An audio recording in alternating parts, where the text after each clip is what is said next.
So immediately I think, oh my goodness, I'm having, a menstrual week. How do I sit there for 6 hours? How do we accommodate that? And so you just coordinate around the schedules, you communicate, assuming, how does someone, if they're concerned about that, they're like, I don't think I could do that. That's a big question I get. Actually, the biggest question I get is, how do you use the bathroom? Welcome to Hands-On Heroes podcast. I'm Val Crafton, the voice of grit. I champion the people who power progress and prove that the future is built by those willing to get their hands dirty. Let's dive in.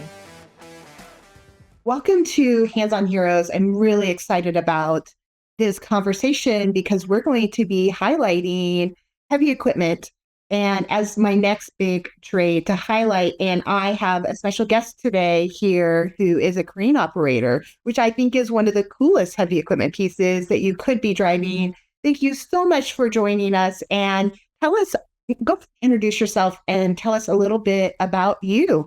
Hi, my name is Tiffany Eckard. I am local here to Arizona.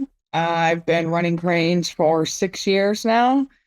Tower cranes is basically my quote unquote specialty. I do and can run all cranes, but tower cranes is where I just keep ending up at. And it's just where I'm the best suited at right now. Doesn't mean I won't ever end up running mobiles or crawlers, but it's just where I end up every time. I'll try to veer off into mobiles and I just always end up back in tower cranes. And it's something that I do really love. It's something I'm really good at. There's challenging days, there's hard days, but then there's also those days where it's like chef's kiss. Like I know this is where I'm meant to be. And that was a very accomplishing day. Like we accomplished a lot. I personally do get a lot of satisfaction out of what I do and how I do it. And there's been so many projects that I've been a part of here in the state of Arizona. A lot of big projects, a lot of like benchmark projects, a lot of projects that really do have an impact on society and the infrastructure here in Arizona. Amazing. Well, take back a little bit, Tiffany. Before you became a crane operator, so you've been doing that for the last 6 years. Let's go back and talk about where you've been and what influenced you to, navigate into that world. So let's take it back to my early days. I started out being a caregiver at a young age, at the age I was able to work, and took care of a various array of people. And then I found my way into the construction industry doing basic laboring and digging, things like that. And then found my way into installing water tanks. I lived in a rural area and wells were a thing there.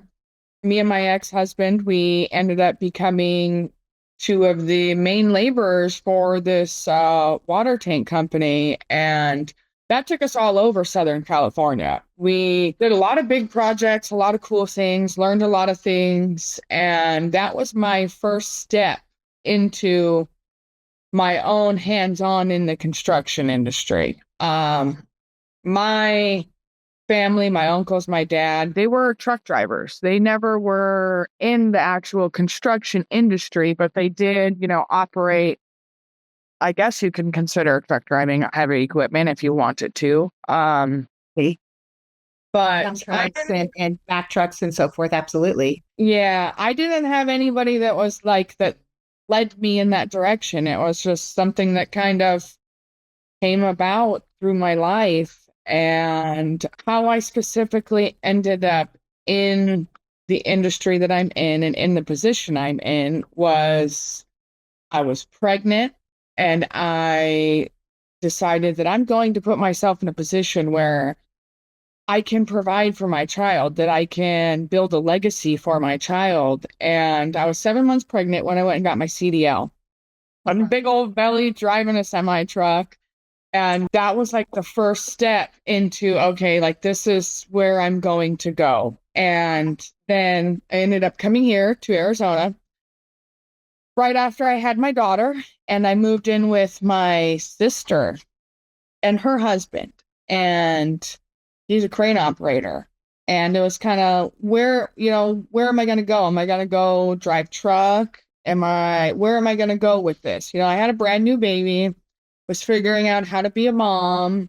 There was a lot of changes in my life at that time. Obviously, I went from being married, expecting a child, to filing for divorce with a brand new baby. What am I going to do? A lot of changes in life. Yes. Thank the Lord for my sister. She's amazing. And, she worked her life and her schedule around me working. And I was trying to do the driving truck type thing. And I did that for, a month or two here in Arizona. And then my brother-in-law said, hey, come to work with me for a few days and see what I do. And he got approval. And then I climbed up on a tower crane, and I was scared climbing, 200-300 feet in the air. You don't know. It's a new world. And I went with him for a few days, and I was like, this is cool, man. This is cool. I like this. I just dig it. It's something for me. So went to a company who owns tower cranes and has a school, which is the same company that he worked for. It just kind of worked out, and signed up for a class, charged every single last credit card I had, and decided this is what I'm going to do with my life. I'm determined, like, this is what I want. This is what I'm going to accomplish, and nothing is going to stop me. And thankfully I had my sister, she's the best big sister. She's like, basically, I support your dreams. I will help you accomplish what it is you're trying to do. And don't worry about your baby. I got her. And being a new mom, that's the biggest thing ever. It's like you're worried about, your child. How are you going to do these things? But also the ambition and the drive to accomplish more. And a lot of the times, women in particular are stuck in between that. They're like, I'm a mom. I have to take care of my kids, but I can't go chase my dreams because I have to take care of my kids. And all it took was, those two people in my corner, my sister and my brother-in-law. And through all of the challenges, and this was during COVID, so everything was shut down. I finished the class. We did the testing and things like that. I believe there was a total of 10 people in the class. I was the only female, and I was also the only person that the company actually selected to hire after all of that. Amazing. So it was a wild turn of events, going through postpartum depression, going through a divorce, all of these things, leaving my home state, coming here to Arizona. And despite all of the challenges, having that faith in myself that I was meant for something more, and on a whim finding that I'm a crane operator. That's what I meant to be. I'm meant to build things. I meant to make an impact. It was the craziest turn of events, and one of the craziest things, but it was definitely amazing. And I truly have come to embody and believe that if you know you're meant for something, and if you know you want to accomplish something, nothing's going to stop you. You will find a way. But you will find a way. And I love your story. I mean, so much resilience, so much grit, so much determination. And sometimes it takes a little person in your life. I also had that in my life. A little person who comes into your life early on, and you're saying, I'm going to give them the life not only that I never had, but I'm going to do absolutely everything I can to be the example and give her the life and show her, you can do anything no matter what society says that I can or cannot do. And so I love that. And sometimes the hype people in your life, I mean, it sounds like not only did you have a hype woman in your life who was your sister, sometimes your hype person is your family, but it sounds like you also had an ally, which was her husband, who kind of took you under his wings and said, hey, let me introduce you to another type of heavy equipment. And that just really sparked something. You connected with that and you went with it and you were laser focused. and you accomplished it. And I absolutely love this story. It's an incredible story. And I know that anybody who's listening, if you know someone like this, please share this story, because ultimately sometimes we feel stuck. Sometimes we feel like we don't know what we're going to do. And the trade is such a great option. And I know a lot of programs out there who will give you internships or scholarships, funding to help you, offset those costs for maybe childcare, if that's the thing that's stopping you, and then support you through a program. There are a lot of programs out there and a lot of companies who will support you through that. You happen to have that support system in your own family, so you're very blessed in that way. This episode is powered by Mod 42, the modular data center company redefining speed to market. From design to delivery, Mod 42 brings precision manufacturing, quality assurance, and trusted execution to every build. When reliability can't wait, Mod 42 delivers. Learn more at mod42.com. I think, one of the things you talked about, though, is how there were different types of cranes. And I think you had some early exposure with heavy equipment, having everyone in your family being truck drivers and watching what that looked like. But now you have transitioned that into even a bigger piece of equipment, which I think is super cool. And so not only do we have some early exposure here, but we also have the fact that you became a crane operator. I have climbed those cranes, being a general contractor and having to take photos on the job. There'll be 5 or 6 cranes on a huge multi-billion-dollar campus, these big, big campuses, and having to climb them to take aerial photos. We have drones now, but back when I was in the field, I had to climb the tower cranes to go, to do that, or show up on the weekend to manage the hopping of the crane to the next level when we move to that next floor, or build another crane because we've expanded and we need to have that reach, right? And so there's just so many different aspects of, I think, running cranes is super cool, and coordinating with them to get those aerial photos and getting up to the top. When you get to the top, those things sway. You don't see it from the ground, but when you get up there, you're just like, and the wind's booming, and you're just like, okay, this is like a little like ship sailing here. So do you ever get like that motion sickness up there? I don't get motion sickness, but depending on the day and depending on what I'm doing, sometimes at the end of the day, when I get down to the bottom, my equilibrium will be off. And I can even feel like some days I can't even walk in a straight line because my equilibrium's off from just being thrown around and swished around and up and down all day. And I think there's possibly like a difference in pressure also, because you are up so high. Motion sickness was never an issue, but then it could have been in the beginning. I don't remember that far back, but I do remember in the very beginning sometimes being like, wow, this is so high. I can't believe I am up this high. And then it's like, okay, well, do big girl panties, Tiffany, That's right. That's right. Like, we're in this, we're in it to win it. So there was some days there was, anxiety involved and things like that. Yeah, but I mostly noticed the equilibrium issue. Even to this day, there's times I'm like, man, I'm trying to walk in a straight line, but I can't walk in a straight line. I'm like veering.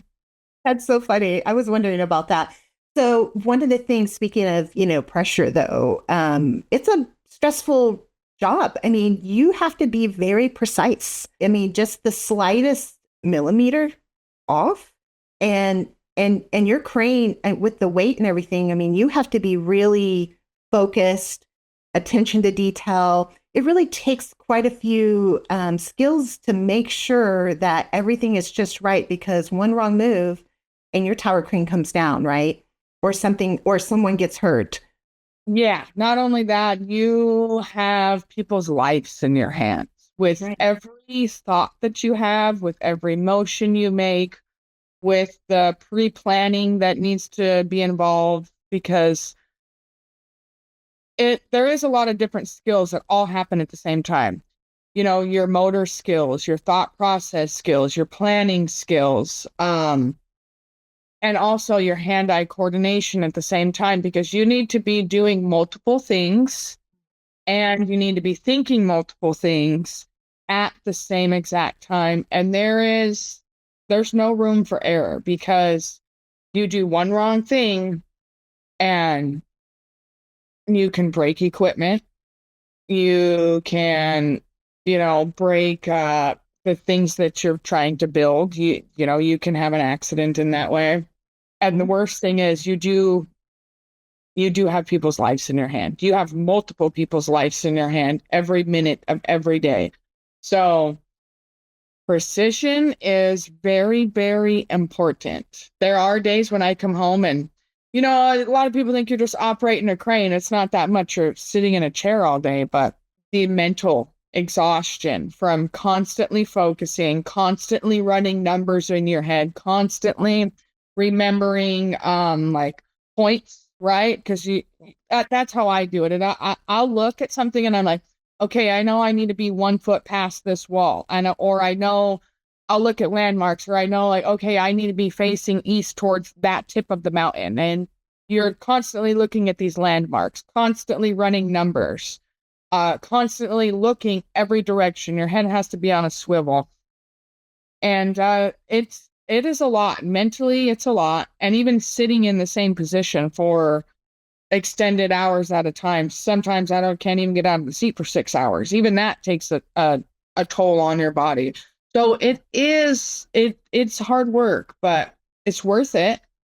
Yeah. I mean, like you said, you wanted to create a life where you were thriving and could be independent and provide for your daughter, not because you want to get married and have someone take care of you, but because if you get married again, you want to be with them because you want to be, not because you have to be. You're independent. You're not codependent, and you're thriving. And crane operators make a really great paycheck. So here you are. You're thriving. It's a high pressure role. Women are known for multitasking and being able to think of many things, work with patience and focus in a crisis. And I think you're kind of showing how good women can do and can be in this role. And I think that's phenomenal. You talked about some of the things that people might not like maybe sitting in one place for an extended amount of time. Do you have space up there to stand up, or are you literally having to sit the whole time? Well, you do have space to stand up. Your cab's usually anywhere between 3 to 4 feet by 5 to 6 feet. So you do have time to stand up, but sometimes the demands of the job, depending on what it is, and it also, depending on the crew that you're working with, there are times I try to get in a few minutes here and there and accommodate the sitting so long. Like, I've learned certain stretches that I do every time when I can get up on my lunch hour. Well, I don't get an hour, I get 20 minutes, but on my lunchtime, I don't stay in the cab. I actually get up and I walk back and forth on the catwalk, and I stretch my legs and I move my body. And as I'm getting older, I'm 33 now, so I'm not in my prime. You do wake up with aches and pains, but I've learned to also accommodate the sitting for extended periods of time with stretching in the morning, doing, yoga, things like that in the morning to prepare my body for the day that I'm going to have. And even people in an office, they have to sit, right? So any job is going to be strenuous. Yeah. Like, I think if it's something you want to do, nothing's going to stop you. And you can learn to accommodate and mitigate and change things to work in your favor. You can also say, hey guys, like, my legs hurt. You need to give me 10 minutes and get up and actually stretch. Right. I know that there's people that don't do that. And even in the trucking industry, there is health issues that come along with it from sitting for extended periods of time. But if it's something you continuously want to do in your life, you're going to find a way to mitigate the exposure that we're going to have due to the tasks that we have to accomplish. Is that something they teach you when you're going through the training and the classes, like tips and tricks on what to do, or you kind of figured it out all along the way? No, they don't teach you things like that. It's I don't want to say throw you to the wolves type thing, but you got to learn these things on your own, you Well, know? it probably also varies from person to person on what that looks like for them, for sure. Now, as a woman, how do we adjust? Like, there's no restroom in the cab, and sometimes you're way up in the sky. How do we accommodate the ladies who are interested in going in here? And so immediately I think, oh my goodness, I'm having, a menstrual week. How do I sit there for 6 hours? How do we accommodate that? And so you just coordinate around the schedules, you communicate, assuming how does someone, if they're concerned about that, they're like, I don't think I could do that. That's a big question I get. Actually, the biggest question I get is how do you use the bathroom? If it's something you want to do, you're going to figure it out. Well, there's camping funnels, there's shiwis. Oh, That's interesting. that's how I use the restroom. Use a shiwi. I have like a bungee cord going across the top of my crane. I got a roll of paper towels, I got a roll of toilet paper, and I got a thing of wipies. And I save my water bottles, whether it's at home or at work, and I use a shiwi. And I pee in a Interesting. water bottle, put it in my little trash bag, bring it down at the end of the day. I've learned to get myself on like a schedule to where I either use the restroom before I go to work or when I come home. But there are people and there are ways to go about that. Like they have camping bags with, special chemicals and stuff in it or whatever. And some people bring like a 5-gallon bucket up there. And I've known a lot of operators that use the restroom that way. Me personally, I've been blessed to be able to control my body in that way. Right. To not have to use a 5-gallon bucket to do for two up on a crane, Yeah. But as far as a menstrual cycle, there's no planning around it.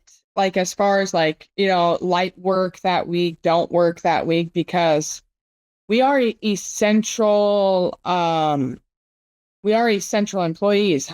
There's not really, it's not like, oh, I can't come into work today. You don't have that. It's, you got to come to work, even if you're sick, even if you're not feeling good. Because we are essential and there's not that many of us to accommodate for the needs and everything. So you're lucky if you can, get time off. In a 911 emergency, like, hey, I'm super sick, I'm puking, I can't work today. By the grace of God, you might be able to. But as far as working around being a female in a menstrual cycle, I've learned myself over the years to like kind of accommodate for that. I've learned to like track it. I have an app that tracks me, so I know ahead of time, so I can prepare, so I can have all of like the supplies that I will need. And honestly, I had an IUD for the longest time, and because of that IUD, I didn't have a period. So I'm on my second year of having that IUD removed, where I am learning how to navigate it. And that's not just been a tower crane. I mean, the tower crane, I just brought it up because it's limiting. But if you're in construction in general, sometimes our meetings are 4 hours long. Sometimes, we have, maybe we've had a baby and we've got to pump our, milk or something. There's a lot of different things that us women have to think about that the men don't normally have to think about to accommodate. And I think you kind of touched on all of those important things. You figure out your schedule, you figure out the timing. I would bring coolers and ice packs on the job site, right? You're going to be in these long meetings, so you make sure you get your 5 minutes, and you just have to communicate. Hey, I need 5 or 10 minutes, and this is going to have to happen on this day, versus just not going to work, for example. So I'm just going to communicate that. I mean, it's not like it's a secret.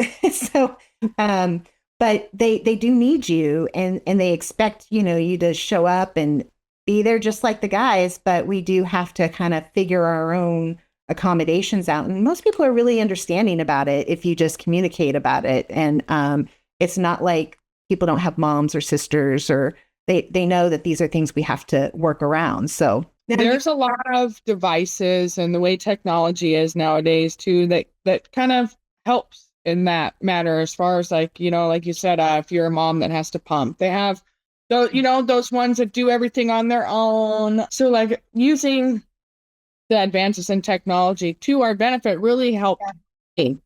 Yeah. Yeah. I had the hands-free pumps so I could be in a meeting, also be working and not have, you might hear that womp, womp sound in the background, but I'd have them like, sorry, I have to have my screen off right now. And it is what it is. And you just type and work and you pump and you multitask and you get it done. You figure out your own way. So let's transition because that was a really vulnerable conversation. So thank you for having that with me. But I know that inquiring minds will want to know, especially women who are considering this, and how do we work around these things in construction? And the industry is getting a lot better about not only from a logistics standpoint and how they set up their logistics for having more women on the job site, but also us doing our part in sort of, like you said, tracking and doing what you can to make sure you're prepared for those situations. But you talked about tower cranes, and there are a lot of different cranes. Can you talk about the different types of cranes that you've worked on? So there's hydro cranes. They're mobile cranes. They're the ones that are on 4 wheels and you can kind of drive them around a job site, right? They're ran off of hydraulics. Anywhere between 50 ton to 160 ton.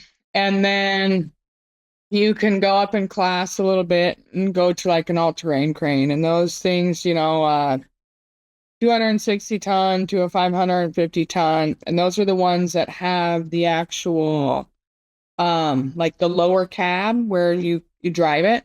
And then there are crawler cranes, which are the kinds that have the tracks on them. And you see the big, thick lattice boom. Then there's tower cranes, but then we also have self-erecting tower cranes too, and those are those smaller ones that you see off the side of the freeway a lot. I have yet to actually run one of those self-erecting tower cranes. I've heard, and you can't note me on this, but apparently it can hold up to anywhere between like 3,000 to 4,000 at the tip. Oh wow. So it kind of all depends on the job that you're trying to accomplish and the logistics of the job site, what crane you're going to choose and what crane you're going to go with. Right. Those tower cranes are really great for when your space is limited, like you're building a skyscraper in the middle of downtown, and you don't have, or the project's so big and the reach only goes so far, and you're building on 2 sides of that building simultaneously. So you'll get those limited logistics space and how far the reach can go based on your schedule and what you've got to install for different sides of the building for picks and so forth. So yeah, there's a lot of different options out there. Which one you always end up on the tower cranes. Would you say that that's the most difficult one? No, I wouldn't say it's the most difficult one. It's probably the crane that you're always going to be the busiest on. Okay. Load charts and accommodating setup and pre-planning for hydro cranes can be a bit intimidating to some people because there are so many different options as far as the way that you set up and the way you choose to run your crane, which those also kind of dictate the load chart that you're going to be using. So depending on how you set up your crane, one day compared to the next day, everything could be kind of different. Versus in a tower crane, you don't change your setup. So your load chart's your load chart. Crawler cranes, they're not as finicky because obviously your tracks are your tracks and you basically only accommodate your load chart off of the angle of your boom, depending on if you've got a luffer on it or not. But as far as the most complicated, I would say probably hydros are probably the ones that are the most intricate, and that really mainly just comes with setup. But for the most part, if you can understand the load charts and the booms and the levers, you can operate all of them. It sounds like hydro might have a few more things to consider. It's doable. I don't want to say they're not hard to operate, but they're not hard to operate, right? It's if you got it, you got it. And It doesn't matter. Just because we're women doesn't mean that we don't got it. If we got it, we got it. Like even the testing on those, Sometimes it's a little bit more complicated. When I was doing my testing, because I ran tower cranes for 5 years before I decided to go get my mobiles and my crawlers. And then when I did need to restart for my CCO, I was like, well, you know what? I might as well just get a full car. Might as well just get them all. And I just kind of hopped in the seat over there at the school I chose to go through, and took maybe 5 minutes. But you get the hang of it. It's easy. It's not hard. Once you have one, it sounds like transferably you start to quickly start figuring the others out, is what I'm hearing you say. Yeah, pretty much. But they all have their own certs. Yeah. Okay. They do. And how long does it take you to get each one, on average, typically? If there is anybody that is interested in getting into the crane industry, I would highly suggest go through an apprenticeship. Okay. Go find a union. Go find an operating union. And their apprenticeships are usually 2 to 4 years. Don't quote me on that, but it's right around there. And you start out being an oiler. And an oiler is the person that helps the operator take care of the crane. Okay. Does the maintenance on the crane, basically walks the crane around, takes care of the crane, starts the crane for the operator. And you slowly work your way up into learning more and more about cranes. They make you go to classes. It's like once a week or something like that. They're going to teach you so much more than if you were to try to go do it yourself and go to one of these crane schools and get certified. I didn't do it that way. And I'm still learning to this day. I'm 6 years in and I'm still learning. But Right. if I could do it again, I would go through an apprenticeship. And I would highly suggest any woman that does want to get into the industry, go through an apprenticeship program. You can go to Google, and you can Google my local operating engineers union. Local Operating Engineers Union. Got it. Okay. Yeah. Here in the state of Arizona, it's now Local 12. Okay. The Local 12 here in Arizona. And there actually is a few women here in Arizona that are in the apprenticeship program. I've worked with them, and it's been an honor and a privilege to be able to be associates with them and work with them. So just because we are females doesn't mean that we won't get accepted. And those few women are proof of that. You just have to show up and be ready to work and show that you are serious and that it is something that you want. And you're not going to be turned away just because you're a woman. Just kind of recapping sort of what we've talked about so far. This role is for anybody. There's no restrictions. Nothing's going to keep you from getting into it. And there's ways to accommodate and ways to adjust based on your own personal needs.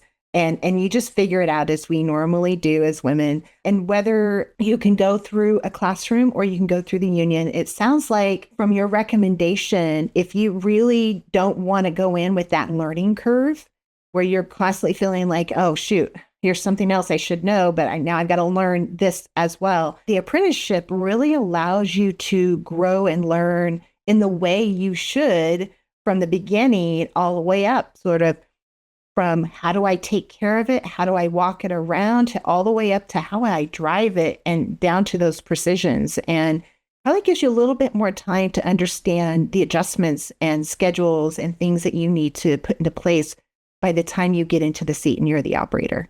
Yep, you got it. Perfect. I love it. I love it. So exciting. And so finding those programs, have you heard of any programs now that you've been in it for a while who are offering maybe scholarships? How are they kind of pulling more people? I mean, we have a labor crisis right now. So how have you heard some opportunities that are out there people could look for to help maybe offset some of the costs in getting these certifications? I've made some connections with some tradeswomen and other crane operators that are women. And I think it's My Crane Career. They offer scholarships for their training courses.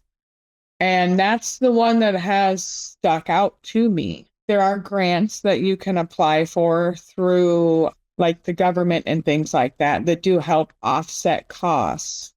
I did a little bit of research into it, but there is quite a few of them. It's been a while. I had to look that up probably, but yeah. Well, I was actually just doing research. I had seen something about, she used to be a race car driver. And there's a foundation in her name, and they specifically cater towards getting women in trades. Oh, And they have scholarships, and they give one away every month. So there are a lot of programs that can help you to offset costs, things like that. Now we have the internet at our fingertips. I know there's a crisis, and I know that a lot of women say there's so much information out there. I just don't know which way to go. Like there's just so much, and I just give me exact direction for me to go. And we don't like wasting time. We just want to tell me point me. I don't want to waste any time here. Let me just get to the thing. No, we have the internet nowadays. We have Google, and you can Google these things. And even though there is a lot of information, your determination to get through all of that information and find what it is that suits you best is the first step in you accepting and dealing with the challenges that the rest of this career path is going to bring you. So yeah, there is a lot of information, but if it's something you want, you're going to figure it out. And the excess of information is the first step into preparing yourself. We got to figure it out on our own. There is no, okay, here's the booklet. This is exactly how you do it. Like, there's all a bunch of different ways. There's a bunch of different scholarships. There's a bunch of different apprenticeship programs. There's a bunch of different crane schools, even. You got to figure out what works for you, and you got to find it. And what I'm hearing you say is, well, outside of, I'm 100% with you when it comes to, hey, if you don't like your situation, I always say, what are you doing about it? Let's not sit here and complain about it. Oh, there's too much information might be your excuse. But the more energy you put into that is the energy you're not putting into sorting it out and figuring it out. So then the next step is, here we are talking about some of the things you can do. And we've already said, one, you can reach out to the schools who actually certify you. You can reach out to the unions and see if you have a union in your area or apprenticeship programs. And you can reach out to those civil trades who actually are hiring the operators and see if they have any apprenticeships or programs inside or scholarships inside.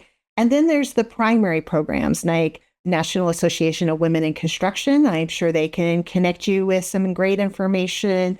There's the AGC as well. They have programs and grants and scholarships. And so it's there. And you just have to pick one and start and just keep going until you arrive.